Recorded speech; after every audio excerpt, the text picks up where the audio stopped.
দায়িত্বটা হচ্ছে তার দেশের মানুষদের করা ইম্পর্টেন্ট কাজগুলোকে তুলে ধরা পৃথিবীর কাছে, এবং সেই কাজটা আমরা মনে করি আমাদের করা উচিত। 54 বছর একটু দেরি হয়ে গেছে, but better late than never. আমরা জব্বরের বলি খেলা যারা আয়োজন করেন ওনারা আপনারা দেখতে পাচ্ছেন আমাদের সঙ্গে আছেন। ওনাদের সঙ্গে কালকে রাতে আমাদের মিটিং হয়েছে, এর আগেও আমাদের যোগাযোগ হয়েছে।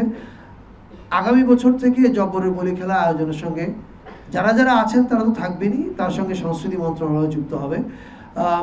এটা কয়েকটা ফর্মে কাজ করবে। পুরস্কার দেওয়ার ক্ষেত্রে এটার কালচারাল সিগনিফিকেন্স আরও কী করে অ্যাম্প্লিফাই করা যায় সেটার ক্ষেত্রে এটা আমরা ওনাদের সঙ্গে আমাদের মিনিস্ট্রি সামনে কি বলে অ্যাকশন প্ল্যানগুলো তৈরি করবে। ফলে আমরা এটুকু বলতে পারি যে জব্বরের বলি খেলা এখন থেকে আমাদের সংস্কৃতি মন্ত্রণালয় মানে বাংলাদেশের কালচারাল হেরিটেজের একটা ইম্পর্টেন্ট জিনিস হিসেবে আমাদের ক্যালেন্ডারের মধ্যে আমরা অন্তর্ভুক্ত করার সিদ্ধান্ত নিয়েছি। দিস ইজ আই থিঙ্ক এটা আরও অনেক আগে হওয়া উচিত ছিল। একই সঙ্গে সাম্পান বাইচ এটা নতুন শুরু হলো, হয়তো 18-19 বছর হয়েছে, কিন্তু সাম্পান 1000 বছরের চিটাগংয়ের জন্য, এবং এই সাম্পান বাইচের সঙ্গে সংস্কৃতি মন্ত্রণালয় যুক্ত হচ্ছে। আগামী বছর থেকে এর আয়োজনে জব্বরের বলি খেলার সঙ্গে যেমন আমরা যুক্ত হচ্ছি, এটার সঙ্গে আমরা যুক্ত হব। এবং এটাও আমাদের আমরা যে এখন ক্যালেন্ডার তৈরি করছি, আমাদের কালচারাল হেরিটেজ ফেস্টিভ্যাল এগুলোর একটা ক্যালেন্ডার চলছে, সেই ক্যালেন্ডারের মধ্যে এই দুটো ইম্পর্টেন্ট এন্ট্রি হিসেবে অন্তর্ভুক্ত হচ্ছে। এটা আমরা এখান থেকেই ঘোষণা করছি।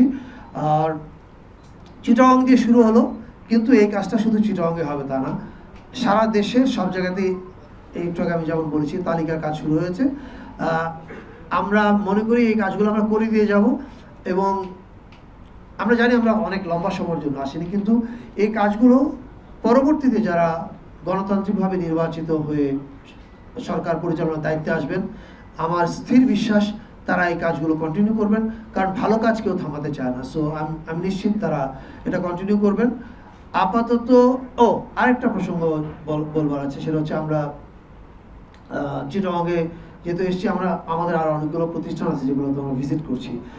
শিল্পকলা, মুসলিম ইনস্টিটিউট, জিয়া স্মৃতি জাদুঘরও আমাদের জাদুঘরের অন্তর্গত একটা প্রতিষ্ঠান, কিন্তু এটা আপনারা সবাই জানেন যে 16 বছর এটা প্রায় ইনঅ্যাক্টিভ অবস্থার মধ্যে ছিল। আমরা মাস 2 বা 3 আগে এটা নিয়ে মন্ত্রণালয়ে মিটিং করার পরে আমরা প্রাথমিক সিদ্ধান্ত নিই যে বাজেটটা আমরা বরাদ্দ আছে ওটাকে দ্বিগুণ করে দেওয়ার, সেটা করে দেওয়া হয়েছে। কিন্তু দ্বিগুণ করে দেওয়ার মধ্যে আমরা মনে করি না যে আমাদের কাজটা শেষ, এটা 3 গুণও লাগতে পারে, আরও বেশিও লাগতে পারে। আমরা আজকে জিয়া স্মৃতি জাদুঘরটা পরিদর্শন করেছি এবং আমরা বোঝার চেষ্টা করেছি এখানে আমাদের কি করা প্রয়োজন। এটা আসলে প্রপারলি মিউজিয়াম হিসেবে এখনো কনভার্টেড হয়নি।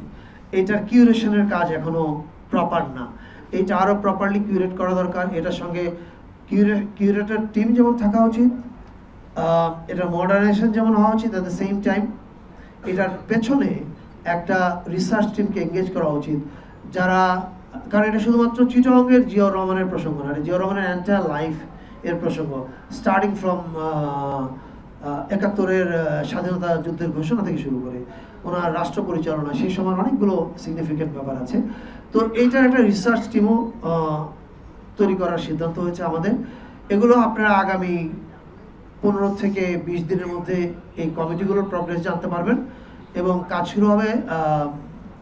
আশা করি মিউজিয়ামটা আমরা থাকা অবস্থাতেই এটার যে যা পরিবর্তন, সেই পরিবর্তনগুলো আমরা করতে পারবো। এছাড়া শিল্পকলায় আমরা যাব, মুসলিম ইনস্টিটিউটে যাব, সেখানে কিছু কাজের ব্যাপার আছে, সেগুলো আমরা আলোচনা করব।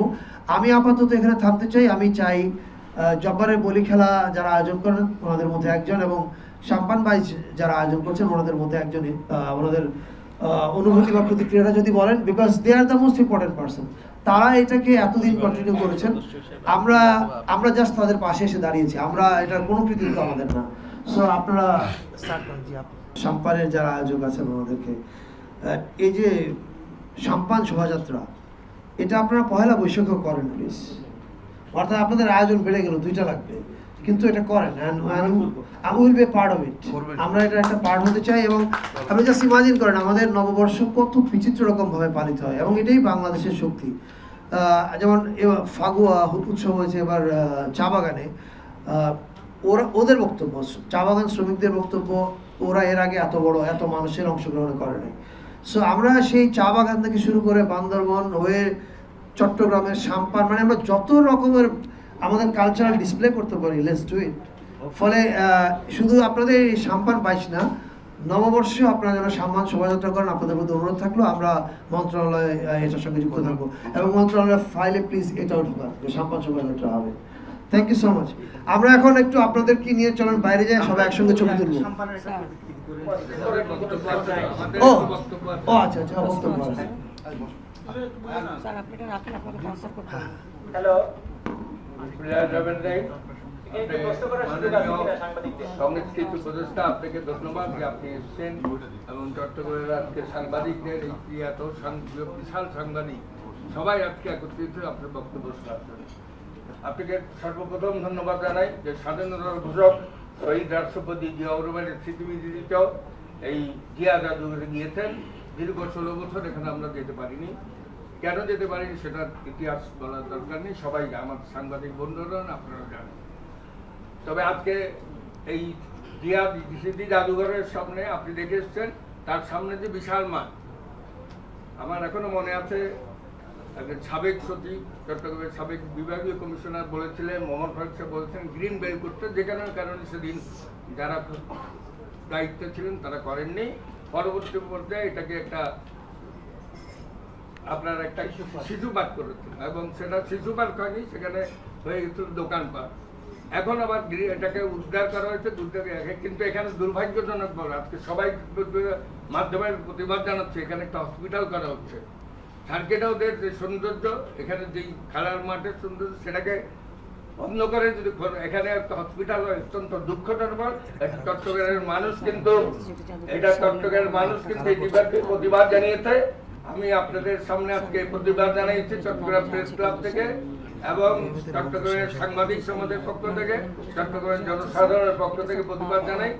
এখনই বন্ধ করতে হবে, নাহলে কিন্তু ফলশ্রুতিতে যদি কোনো এখানে আন্দোলন সংগ্রামে আকারে একটা বিতিকিচ্ছির ব্যাপার হবে। আমি আপনার দৃষ্টি আকর্ষণ করছি, আমি আপনার মাধ্যমে প্রধান উপদেষ্টার দৃষ্টি আপনাকে ধন্যবাদ। Thank you. এই জায়গাটার সাথে স্টেডিয়ামের ওই পাশ, উত্তর পাশে এই জায়গাটাও, দক্ষিণ পাশে কিন্তু রেলের একটা বিশাল হাসপাতাল আছে এবং অতি সম্প্রতি সেই হাসপাতালটা সবার জন্য উন্মুক্ত করছে। তো একই 2-4-500 গজের মধ্যে দুটো হাসপাতালের তো দরকার। আমি জাস্ট জানাই, আমি আমাদের ডিসি সাহেবের কাছ থেকে জানলাম, এটা মাননীয় প্রধান উপদেষ্টা অবগত আছেন। আমি আপনাদের কাছ থেকে মেসেজটা গ্রহণ করেছি।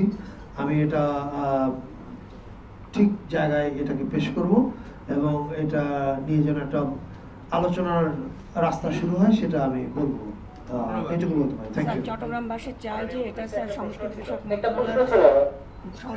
মন্ত্রণালয়ের আওতায় যাক এবং স্যার এটাকে একটা শিশু পার্ক হিসেবে ঘোষণা দেয়। হ্যাঁ, মানে ওই ডিসি সাহেব আরেকটু যেটা যুক্ত করলেন যে সামনে যে গ্রিন এরিয়াটা আছে, এটা শিশু পার্ক করে এটাকে পুরোটা একটা কম্পাউন্ডের মধ্যে রাখা যায় কিনা, তো এই প্রস্তাবটাও আমি গ্রহণ করলাম এই অর্থে যে আমরা ঢাকায় গিয়ে এটা আলোচনা করব। ইতিমধ্যে চট্টগ্রামের মেয়র দিয়েছেন, রাইট? Okay, thank you. মাননীয় উপদেষ্টা, আমি ইভান মির, আমি চ্যানেল 24 কাজ করি। আমার দুটো প্রশ্ন। একটা হচ্ছে, আপনি যেহেতু সংস্কৃতি মন্ত্রণালয়ের আমি আপনাকে দেখতে পাচ্ছি না। আমি এখানে। ও আচ্ছা, আপনি যেহেতু সংস্কৃতি মন্ত্রণালয়ের দায়িত্বে আছেন, অভিনেত্রী নুসরাত ফারিয়া যাকে আটক করা হয়েছে, আমরা এই সাবজেক্টের মধ্যে থাকছি, let's keep it within the limit of the আমাদের প্রেস কনফারেন্সে যে এজেন্ডা আছে তার লিমিটের মধ্যে থাকবে। আচ্ছা, আমি তাকে দ্বিতীয় প্রশ্ন চাই। ডিজাইন, এলিগেন্স, বিউটি, সেরা পণ্য সবার জন্য জেভিকো। সেটি হচ্ছে, আমি 5 তারিখের পরে আমরা যারা সাংবাদিকতায় দেখছি যে আমরা নতুন একটি আবহ পাচ্ছি, যেটি আসলে মুক্ত সাংবাদিকতা, যেটা আমরা এটাও এই প্রেস কনফারেন্সের বিষয়টি আপনি সংশ্লিষ্ট এর জন্য বলছি। এর কিছুক্ষণ আগে আপনি স্মৃতি জাদুঘর যখন পরিদর্শন করছেন, সেটি সাংবাদিকদের জন্য উন্মুক্ত ছিল, আমরা সেটি কভার করেছি। কিন্তু আমি সেখানে দেখলাম আপনার বহরে থাকা একজন সেখানে একটা ধমকের স্বরে আমাকে বললো বুম বন্ধ করে দিতে, বুমের সাউন্ড বন্ধ করে দিতে। একটা পাবলিক প্লেসে একটা প্রোগ্রাম হচ্ছে, সেখানে উপদেষ্টা কথা বলছেন, সব সাংবাদিক শুনছে, কিন্তু তিনি যেভাবে আসলে ধমকের সুরে কথা বললেন, আচ্ছা, প্রথম কথা হচ্ছে যদি বলে থাকে এটা আমি নিজেই দুঃখ প্রকাশ করছি, এটা ঠিক না, ইটস ওভার। এবং দ্বিতীয় কথা হচ্ছে এই যে সাংবাদিকের কাজ করবেন, আমরা আমাদের কাজ করছি, এটা স্বাভাবিক। তবে এটাও সত্য কথা, আমরা যখন একটা ট্যুরে থাকি, ধরুন আমি ডিসি সাহেবকে আমার একটা কনফিডেন্সিয়াল কথা বলছি, এটা রেকর্ড না হওয়াই ভালো। এখন আমরা যখন ভিজিট ঘুরছি, এটা ভেরি ডিফিকাল্ট টু আন্ডারস্ট্যান্ড যে কোন দিক থেকে কখন ক্যামেরা চলছে। But again I am saying, আপনাকে ধমক দেওয়া বা আপনার কাজ করতে বলা, এটা আমাদের কাজ না, এবং এটা আমাদের পেরিফেরির মধ্যে পড়ে না। সাংবাদিক তার কাজ করবেন, আমরা আমাদের কাজ করবো। Thank you. Any more question? Yeah please. Chittagong একটা বিভাগীয় শহর, আমি দেখতে পাচ্ছি না কোন দিক থেকে বলছেন। আমরা পিছন থেকে বলছি। চট্টগ্রামের প্রত্নতাত্ত্বিক দেখতে পাচ্ছি না আপনাকে বলুন। চট্টগ্রামের প্রত্নতাত্ত্বিক অধিদপ্তরের কোনো আঞ্চলিক কার্যালয় নেই। চট্টগ্রামের আঞ্চলিক কার্যালয়টা কুমিল্লায় অবস্থিত, যে কারণে কিন্তু প্রত্যেক বিভাগীয় শহরে প্রত্নতাত্ত্বিক অধিদপ্তরের আঞ্চলিক কার্যালয় রয়েছে, এক্সেপ্ট ফর চিটাগং। তো আপনার দৃষ্টি আকর্ষণ করছি যে এই চট্টগ্রামে কি একটি আঞ্চলিক কার্যালয় স্থাপন করা যায় কিনা, এবং যে কারণে এখানে অনেক প্রত্নতাত্ত্বিক নিদর্শন কিন্তু সঠিকভাবে সংরক্ষণ করা হচ্ছে না। আমি আপনার সঙ্গে একমত। আপনি তো আপনার অভিযোগ বলেন, আমার অভিযোগ বলি আমার মন্ত্রণালয়ের বিরুদ্ধে। প্রথম কথা হচ্ছে যে আমরা যেইভাবে স্ট্রাকচারগুলো করেছি আমাদের প্রতিষ্ঠানগুলো, শিল্পকলা একাডেমি, আর্কিওলজি, মিউজিয়াম, এমনকি মন্ত্রণালয়ের নিচে, এই স্ট্রাকচারগুলো কিন্তু আমাদের এই মডার্ন সময়ের চাহিদা মেটানোর জন্য তৈরি করা হয় নাই। এখন আমরা যে অল্প কয়েকদিনের সরকার, আমাদের পক্ষে এটা রিস্ট্রাকচারিং করা খুব কঠিন কাজ। এটার জন্য ইলেক্টেড গভর্নমেন্ট লাগবে, 5 বছরের টার্মও পারবে কিনা আমি জানি না, maybe 2 terms will be needed. পরপর 2টা তো একই গভর্নমেন্ট থাকবে কিনা আমরা জানি না। যদি 2 গভর্নমেন্টও থাকে, তারা যদি বোঝে যে দেশের জন্য যেটা ভালো সেটা আমার কন্টিনিউ করা উচিত, তাহলে গিয়ে স্ট্রাকচার চেঞ্জ আসবে। আমি আর ডিটেলে গেলাম না, কারণ আমি ইতিমধ্যে আর্কিওলজি, শিল্পকলা এগুলো নিয়ে আমরা মিনিস্ট্রিতে প্রচুর কাজ করছি, এবং আমরা দেখতে পাচ্ছি যে এই প্রতিষ্ঠানগুলো আসলে সত্যিকার অর্থে প্রপারলি ফাংশনিং না। এবং এইটাকে আমরা এখন আমরা স্টেরয়েড দিয়ে কাজগুলো চালাচ্ছি, কারণ আমরা যেহেতু লম্বা সময়ের না, আমাদের যে কাজগুলো গুরুত্বপূর্ণ সেগুলো করছি। তবে restructuring, I totally agree with you, শুধু আর্কিওলজি না, আমাদের অধীনস্থ সব ডিপার্টমেন্টের প্রয়োজন, এমনকি আমার মিনিস্ট্রির নিজেরও রিস্ট্রাকচারিং প্রয়োজন। Thank you. মাননীয় উপদেষ্টা, আমার একটা প্রশ্ন ছিল, আমি কি প্রশ্নটা করতে পারি? আমাকে দেখা যাচ্ছে না। আচ্ছা, হ্যাঁ, এই প্রেস কনফারেন্সটাতে কি গণ-অভ্যুত্থানের স্মৃতি সংরক্ষণ নিয়ে প্রশ্ন করা যাবে? গণ-অভ্যুত্থানের সাবজেক্টের মধ্যে না, কি মানে আপনি জুলাই জাদুঘরের কথা বলছেন? জি জি, প্রথমত জুলাই জাদুঘর, এর বাইরে না, আমার গণ-অভ্যুত্থানের একটা বড় একটা পার্ট ছিল। অফকোর্স চট্টগ্রামে কি স্মৃতি সংরক্ষণের কোনো উদ্যোগ নেওয়া হবে কিনা? আচ্ছা, এটাও আবার বলছি, এই প্রেস কনফারেন্সের বিষয় না, কিন্তু আপনি নজর রাখেন পত্রিকার দিকে। আমরা একটা সেন্ট্রাল কাজ করছি জুলাই স্মৃতি জাদুঘরের, ওটাতে চট্টগ্রামও রিফ্লেক্টেড হবে, কিন্তু আস্তে আস্তে এই কাজগুলো জেলা বিভাগীয় শহরে যাবে। Thank you. প্লিজ। আমি রুনা, আমি দীপ্ত টিভিতে কাজ করি। আমরা যখন ছোটবেলায় আমরা যখন স্কুলে পড়তাম, বা আমাদের স্কুলের সময় প্রত্যেকটা পাড়ায় স্কুলে কিন্তু এক্সট্রা কারিকুলামের একটা বিষয় ছিল, সেখানে হচ্ছে যারা গান করে বা নাচ করে তাদেরকে নিয়ে প্রতি সপ্তাহে একটা ক্লাস হতো। এবং ছেলে মেয়েরা দেখা যাচ্ছে তখন কিন্তু মোবাইলে আসক্ত, তখন তো মোবাইল ছিল না, ইভেন কি কোনো মাদকও ছিল না। এখন এই জিনিসগুলো কিন্তু ধরতে গেলে নাই। স্কুলগুলোতে এক্সট্রা কারিকুলামের যে বিষয়টা, সেটা সংস্কৃতির বিষয় যেটা, সেটা কিন্তু অনেক কমে এসছে। যারা করছে তারা হচ্ছে ব্যক্তিগতভাবে পরিবারের থেকেই তাদের মানে আগ্রহ দেখে বিভিন্ন জায়গায় তারা শিখছে। তো স্কুলে যে এক্সট্রা কারিকুলামের যে বিষয়টা, সেটা নিয়ে কোনো কাজ করবেন কিনা? সেটা করলে দেখা যাচ্ছে ছেলেমেয়েরা যারা যে বিষয়ে পারদর্শী তারা সেখানে কিন্তু থাকতো, এবং এই যে মোবাইল আসক্ত বা মাদক এগুলো থেকে অনেকাংশে, এখন স্কুলে বাচ্চারাও কিন্তু সিগারেট খায়, আমরা বাইরে দেখি। এই বিষয়গুলো নিয়ে কোনো কাজ করা? আপনাকে ধন্যবাদ। প্রথম কথা হচ্ছে, মোবাইল আসক্তি এমন একটা খারাপ জিনিস, এটা থেকে মুক্তি পাওয়া দরকার। আমি নিজেই স্ট্রাগল করছি, this is such an addiction. এবার আসি আপনার সিরিয়াস পয়েন্টে, this is very serious point. মানে ফাউন্ডেশনটা তো হবে চাইল্ডহুডে, ওর কালচার ফাউন্ডেশন, ওর এডুকেশনাল ফাউন্ডেশন, এগুলো তো চাইল্ডহুডে হবে। আমাদের স্কুল সিস্টেম এখন বললেই বলা হবে যে গত 15 বছরের কথা বলা হচ্ছে। আমরা শুধুমাত্র পাশের হার বাড়িয়েছি, আমরা শুধু দেখেছি কতজন জিপিএ 5 পায়, নাম্বার কিভাবে বাড়ানো যায়। আপনি নিজে, আপনাদেরও ভাই বোন আছে, আত্মীয় স্বজন আছে, আমারও আছে, ওরাও পড়াশোনা করে, এবং আমি নিজেই ওদের সঙ্গে যখন কথা বলি আমি টের পাই যে আমাদের শিক্ষা এবং সংস্কৃতির ফাউন্ডেশন ভয়াবহভাবে ধ্বংস করা হয়েছে। এটা ঠিক করতে সময় লাগবে, তবে ঠিক সময় লাগবে বলে বসে থাকলে হবে না, কাজ শুরু করতে হবে। সংস্কৃতি মন্ত্রণালয়ের পক্ষ থেকে এই বিষয়ে আমরা একবার আমাদের শিক্ষা উপদেষ্টার সঙ্গে আমরা ইনফর্মাল আলোচনা করেছিলাম যে আমরা এটা কী করতে পারি। একই সঙ্গে আমাদের তথ্য উপদেষ্টা যিনি আছেন মাহফুজ আলম, তার সঙ্গে আমার ইনফর্মালি কয়েকবার আলোচনা হয়েছে, প্রায় মানে ব্যক্তিগত পর্যায়ে ইন পার্সন, ফোনে আলোচনা হয়েছে। একটা জায়গাতে আমি আপনাদেরকে বলতে পারি, আমি জানি যে তাদের সঙ্গে নতুন করে নিয়ে আমার একটা আলোচনা হয়েছে। মাহফুজ আলম এবং তার মিনিস্ট্রি কমপ্লিটলি অ্যালাইন্ড যে নতুন কুড়িটা চালু করতে হবে। আপনাদের সবার মনে আছে নতুন কুড়ি একসময় এরকম ক্রেজ তৈরি করেছিল যে আগামী বছর নতুন কুড়িতে যাওয়ার জন্য অথবা 3 বছর পরে নতুন কুড়িতে যাওয়ার জন্য বাসায় টিচার রেখে গান শেখানো শুরু হয়ে গেছে। এই জায়গাটাতে যদি আমরা ফিরে না যাই তাহলে এটা খুব মুশকিলের জায়গা হবে আমাদের বাচ্চাদের জন্য। এইটা চালু হলে আমার ধারণা একটা ইম্প্যাক্ট পড়বে। আর স্কুলের কারিকুলাম এটা একটা মেজর জিনিস। আই থিঙ্ক এগেইন আমরা তো অল্প কয়েকদিনের সরকার, আমার মনে হয় যে ইলেকটেড গভর্নমেন্ট আসলে পরে শিক্ষা ব্যবস্থার দিকে টোটালি তাকানোর সময় আসছে যে আমরা আমাদের শিক্ষা ব্যবস্থাটার কাজ কি, আমরা ইউনিভার্সিটি থেকে কি প্রডিউস করতে চাই এবং এরা পাশ করে বের হয়ে কি কাজে আসবে, ওদের কাজটা কি হবে, এইটাকে মাথায় রেখে আমার মনে হয় আমাদের টোটাল শিক্ষা ব্যবস্থা syllabus and extra curricular activities design করার সময় চলে এসছে। থ্যাংক ইউ। মাননীয় উপদেষ্টা, আর 2টা প্রশ্ন। আমি ইমাম হোসেন রাজু, দৈনিক পূর্বপুরের রিপোর্টার। আপনার কাছে একটা বিষয় জানতে চাই, আপনি তো আসলে দেখতে পাচ্ছি সংস্কৃতি নিয়ে আপনি আসলে অনেক বোদ্ধা, আপনি মন্ত্রণালয়ের আগেও সংস্কৃতি নিয়ে কাজ করছেন, এটা আমাদের আসলে সবার জানা। তো আমার একটা প্রশ্ন হচ্ছে যে আমরা চট্টগ্রামবাসী সংস্কৃতির দিক থেকে ঢাকার থেকে পিছিয়ে আছি। তার জ্বলন্ত একটা যদি উদাহরণ বলি, সেটা হচ্ছে যে মুসলিম ইনস্টিটিউট আজকে অনেক বছর অবহেলিত, আপনার স্ট্রাকচার হয়েছে কিন্তু এটা এখন পর্যন্ত চালু করতে পারেনি। তো আসলে কেন পারেনি বা কবে নাগাদ এই বিষয়টা চালু হচ্ছে? আপনি একটু আগে বললেন যে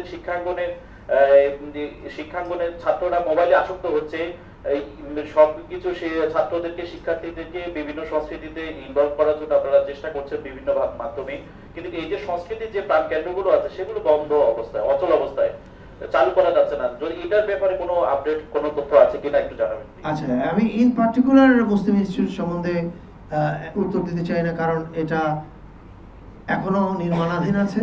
এটা শেষ হওয়ার পরে আমরা বুঝতে পারবো কবে ওপেন করে দেওয়া যাবে, মানে কনস্ট্রাকশনের যা যা কাজ আছে। আমার একটা সাধারণ মন্তব্য আছে। আমার সাধারণ মন্তব্য হচ্ছে, আমি বাইরে থেকে তো একরকম জানতাম, ভেতরে আসার পরে জানলাম যে বা বুঝতে পারলাম যে আমাদের সকল আগ্রহ শুধু সংস্কৃতি মন্ত্রণালয় না, আমাদের সকল মন্ত্রণালয়ের মানে আমাদের উন্নয়নের দর্শনই হচ্ছে দালান বানাও, দালান বানাও, দালান বানাও। দালানের ভিতরে কি হবে এটা আর কোনো খবর নাই। বাংলাদেশ শিল্পকলা একাডেমি বহু জায়গায় এরকম অত্যাধুনিক অডিটোরিয়াম সমৃদ্ধ 600-700 সিটের অডিটোরিয়াম সমৃদ্ধ একাডেমি বানিয়েছে, যেখানে মানে 50 জন লোকও যায় না, মাসে 5-6 বার ওই ব্যবহার করা হয় না। এবং এই যে আমরা নতুন সময়ের জন্য যে আমাদের কারিকুলাম তৈরি করা, বা আমার এই যে আপনি বলছেন কালচারাল অ্যাক্টিভিটিস, চিটাগং আমাদের শিল্পকলাগুলো কবে যে কি একটা কারিকুলাম বানায় দিয়ে গেছে, ওই কারিকুলামের মধ্যে আছে। ওকে যে একটু ইনোভেটিভ হইতে হবে, ওকে যে ভাবতে হবে আচ্ছা বাংলাদেশের সবচেয়ে পাওয়ারফুল জিনিসটা কি। বাংলাদেশের সবচেয়ে পাওয়ারফুল জিনিস হচ্ছে বাংলাদেশের মিউজিক, গান। এক এক অঞ্চলে গিয়ে দেখেন আপনি এক এক রকমের ভ্যারাইটি অ্যান্ড ভেরি পাওয়ারফুল। আমরা এটাকে মূল্য দিই না, কিন্তু যখনই কোক স্টুডিও বানায় ছাড়ে তখন আমরা বলি wow, look how beautiful it is. That is the problem we have. আমাদের যেটা অ্যাসেট আছে এটাকে আমরা ব্যবহার করি নেই এবং বাইরের দুনিয়া প্রজেক্ট করি নেই। আমাদের শিল্পকলাগুলো কখনো এগুলো নিয়ে ভাবে নেই। আমরা এখন এটা নিয়ে কাজ শুরু করেছি। আগামী 2 মাস পরে আপনি হয়তো মিউজিক রিলেটেড কিছু প্রজেক্ট সামনে দেখবেন। But again I am saying, আমাদের এই অল্প দিনে যে জঞ্জাল গত 54 বছর তৈরি হয়েছে এটা দূর করা সম্ভব না। তবে আমরা যাওয়ার আগে, এটা আমি এখানে ওপেনলি বলতে পারি, যাওয়ার আগে আমরা অনেকগুলো কাজ করছি। আমরা একটা ব্লুপ্রিন্ট তৈরি করছি যে আগামী 5 বছরে কি করা উচিত, 10 বছরে কি করা উচিত। আমরা যাওয়ার আগে আমি একটা প্রেস কনফারেন্স করে নোট টু সাকসেসার বলে একটা প্রেস কনফারেন্স হবে, যেখানে আমার পরবর্তীতে যিনি আসবেন নির্বাচিত হয়ে তার উদ্দেশ্যেই আমার উপলব্ধি আমি নোট আকারে দিয়ে যাব। উনি যদি ফিল করেন যে এখান থেকে ওনার নেওয়ার মতো কিছু আছে, তাহলে উনি নেবেন এবং আশা করি দেশের কাজে লাগাবেন। আপনাকে জাস্ট কমপ্লিমেন্ট করার জন্য বলি, আপনাদের চিটাগংয়ের একটা মোস্ট পাওয়ারফুল জিনিস হচ্ছে রক মিউজিক। বাংলাদেশের রক মিউজিকে বা যেটাকে আমরা ব্যান্ড মিউজিক বলি, এটাতে সবচেয়ে বড় কন্ট্রিবিউশন চিটাগংয়ের মিউজিশিয়ানদের। আপনি চিটাগং শিল্পকলার সঙ্গে চিটাগংয়ের প্রাণ যেটা রক মিউজিক, তার কোনো সম্পর্ক নেই, দেখবেন দ্যার ইজ নো কানেকশন। কেন চিটাগংয়ের রক মিউজিশিয়ানরা শিল্পকলাকে তার আখড়া ভাবতে পারলো না? এটা শিল্পকলার ব্যর্থতা, আমাদের ব্যর্থতা। এই জিনিসগুলো আমরা আমাদের ক্যান্সার কোথায় এটা আমরা আইডেন্টিফাই করেছি এবং এই অনুযায়ী কিছু ব্লু প্রিন্টও দিব।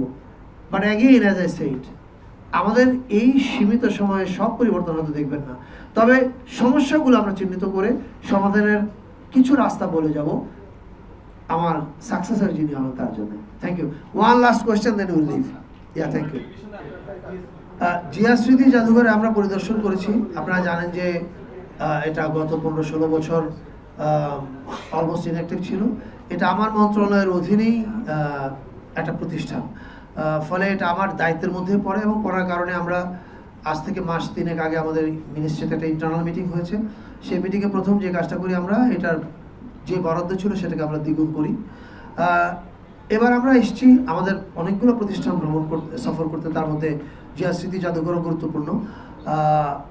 তো এখানে এসে আমরা যেই সফরের পরে যে সিদ্ধান্তটা নিয়েছি সেটা হচ্ছে এই যে শুধু বরাদ্দ বাড়ানোটাই গুরুত্বপূর্ণ না, গুরুত্বপূর্ণ হচ্ছে এটাকে একটা পূর্ণাঙ্গ মিউজিয়ামে রূপান্তরিত করা, এবং সেটা করার জন্য প্রয়োজন হচ্ছে প্রপার কিউরেটর যারা জানবেন। কারণ এটা শুধু চিটাগং না, এটা জিয়া রহমানের এন্টায়ার লাইফ, মানে 71 সালে স্বাধীনতা যুদ্ধের ঘোষণা, কালুঘাট বেতার কেন্দ্র থেকে শুরু করে ওনার এন্টায়ার লাইফ, রাষ্ট্র পরিচালনায় উনি কী কী সিগনিফিকেন্ট কাজ করেছেন, এই সবগুলো জিনিসে আসার কথা, রাইট?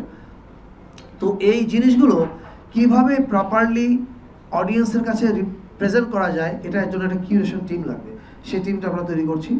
পাশাপাশি কিউরেশন টিমকে হেল্প করার জন্য একটা রিসার্চ টিম প্রয়োজন, যারা এই জিয়া রহমানের উপর রিসার্চটা করে জানাবে হাইলাইট এবং পয়েন্টগুলো কী কী। এটা আশা করি আমরা আগামী মাসখানেকের মধ্যে করতে পারবো। তারপরে আমরা এটার রেনোভেশনের বা আধুনিকীকরণের কাজ শুরু করব। এটা যতদিন লাগে আমি এখন এই মুহূর্তে আমার পক্ষে প্রেডিক্ট করা মুশকিল, কারণ এটা নির্ভর করবে কিউরেটর এবং রিসার্চারদের সবার উপরে। কিন্তু এই কাজটা আমরা উই হ্যাভ টেকেন আপ, এই কাজটা আমরা হাতে নিয়েছি, কাজটা শুরু হবে। Thank you. Thank you everyone.